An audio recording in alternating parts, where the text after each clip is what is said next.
अफगानिस्तान से हमारा केवल इल्मी नहीं बल्कि सदियों पुराना तहजीबी और सांस्कृतिक संबंध है। यह वही अफगानिस्तान है जहां भारत को अंग्रेजों से आजाद कराने के लिए हमारे बुजुर्गों ने जला वतन सरकार कायम की।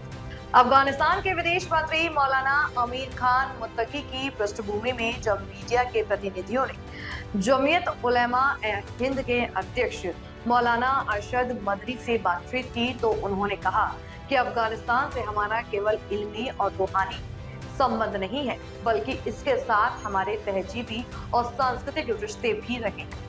उन्होंने कहा कि बात यहीं तक सीमित नहीं है बल्कि भारत की आजादी की जंग से भी अफगानिस्तान का एक विशेष संबंध रहा। आज की नई पीढ़ी शायद इस बात से परिचित ना हो, लेकिन यह एक ऐतिहासिक तथ्य है कि आजादी की लड़ाई के दौरान दारुल उलूम देवबंद के प्रधान अध्यापक शेख उल हिंद मौलाना महमूद हसन के आदेश पर अफगानिस्तान में ही हमारे स्वतंत्रता सेनानियों ने एक जला वतन सरकार कायम की।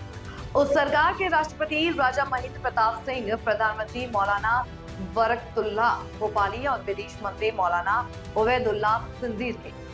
मौलाना मदनी ने आगे कहा कि अफगानिस्तान की जनता ने भी विदेशी कब्जे से अपने वतन को आजाद कराने के लिए हमारे बुजुर्गों का ही तरीका अपनाया। हमने उस ब्रिटिश शासकों से लंबी जदोजहद के बाद आजादी हासिल की, जिसके बारे में कहा जाता था कि उनकी हुकूमत का सूरज कभी डूबता नहीं। इसी तरह अफगानिस्तान की जनता ने रूस और अमेरिका जैसी बड़ी शक्तिशाली ताकतों को मात देकर आजादी हासिल की। लेकिन दोनों में समानता ये है कि इसके लिए उन्होंने वही रास्ता अपनाया जो हमारे बुजुर्गों ने भारत को आजाद कराने के लिए अपनाया। काबिले जिक्र है कि 1991 के बाद यह पहला मौका है जब अफगानिस्तान का कोई प्रतिनिधि मंडल विदेश मंत्री मौलाना अमीर खान मुत्तकी की अगुवाई में भारत के दौरे पर आया। इस दौरे के कार्यक्रमों में दारुल उलूम देवबंद का दौरा भी शामिल था। अपने देवबंद दौरे के दौरान मौलाना अमीर खान मुत्तकी ने दारुल उलूम से अपनी निस्बत और हकीकत का इजहार करते हुए बार बार इसे मदर ए इल्मी और रूहानी मरकज और कहकर संबोधित किया। इसी वजह से यह अफगानिस्तान के विदेश मंत्री मूल रूप से एक आलिम दीन है और उन्होंने पाकिस्तान के उस मदरसे से शिक्षा प्राप्त की है जिसकी नींव महान स्वतंत्रता सेनानी मौलाना हुसैन अहमद मदनी के एक शिष्य मौलाना अब्दुल हक ने। इसी विशेष संबंध के आधार पर देवबंद पहुंचने के बाद अफगानिस्तान के विदेश मंत्री ने जमीयत उलमा हिंद के अध्यक्ष और दारुल उलूम देवबंद के प्रधान अध्यापक मौलाना अरशद मदनी से विशेष भेंट भी की। मीडिया के सवालों के जवाब में मौलाना मदनी ने कहा कि दारुल उलूम देवबंद की ख्याति विश्वव्यापी है और यहाँ पूरी दुनिया के छात्र शिक्षा प्राप्त करने आते हैं, जिसमें अफगानिस्तान के छात्र भी शामिल हैं। उन्होंने कहा कि विदेशी और विशेष रूप से इस्लामी देशों से जो लोग भारत आते हैं वे दारुल उलूम देवबंद को देखने की इच्छा अवश्य रखते हैं। अफगानिस्तान के विदेश मंत्री का देवबंद दौरा उसी क्रम की एक कड़ी है, लेकिन इसके पीछे इल्मी, रूहानी, सांस्कृतिक और तहजीबी कारक भी सक्रिय है।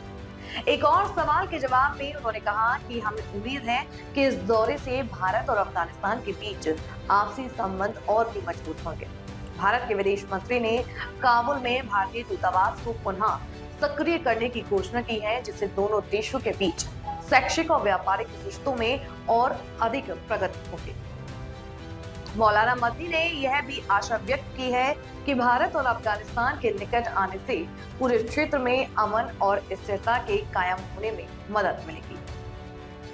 काबिले जिक्र है कि इस दौरे के दौरान एक सार्वजनिक सभा भी होनी थी।